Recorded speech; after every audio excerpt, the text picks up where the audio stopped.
এই তেলের মহামারী সংকটে আমার ছেলেটা খুব একটা অবস্থায় কাঁদতে কাঁদতে ঘুমিয়ে গেছে। তুমি যে বাবা হোক আমার ছেলের জন্য 2 মুঠো খাবারের ব্যবস্থা করো। আমি আর ছেলের কষ্ট সইতে পারতেছি না। তোমার কি কেন যাচ্ছে না আমার কথাবার্তাগুলো? এইভাবে চলতে থাকলে আমরা কিভাবে বাঁচবো? কি খেয়ে বাঁচবো বলো আমাকে? আম্মু বাবা কোথায় গেছে? আমার জন্য কি খাবার আনতে গেছে আম্মু? আমার খুব খিদে লেগেছে। আব্বু কোথায় গেছে? বাবাকে তো আমি দেখতেছি না সকাল থেকে। বাবা কোথায়? তোমার বাবা বাজারে গেছে তোমার জন্য খাবার নিয়ে আসছে। তুমি টেনশন করিয়ে না, আজকে দুপুরে তুমি মাছ। লোকটি হাঁটতে হাঁটতে চলে গেল একটি তেল পাম্পের মালিকের কাছে। সেখানে গিয়ে তার কাছে সাহায্য চাইলো। মদন মশাই, আপনার পাম্প থেকে আমাকে কিছু পরিমাণ তেল দিয়ে দেন।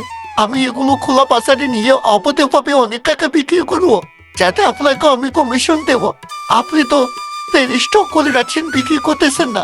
আমাকে দেন, আমি ওগুলো বিক্রি করে আমিও কিছু টাকা ইনকাম করি, আপনাকেও কিছু টাকা দেবো। তুই বেটা অনেক দেরি করে আসে। আমার যতগুলায় তেল ছিল আমি সবগুলাই আমার অবৈধ মজুমদার এবং সিন্ডিকেটদের কাছে আমি অনেক টাকায় বিক্রি করে দিয়েছি।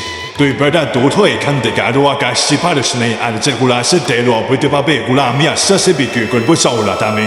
চলে যায় এখান।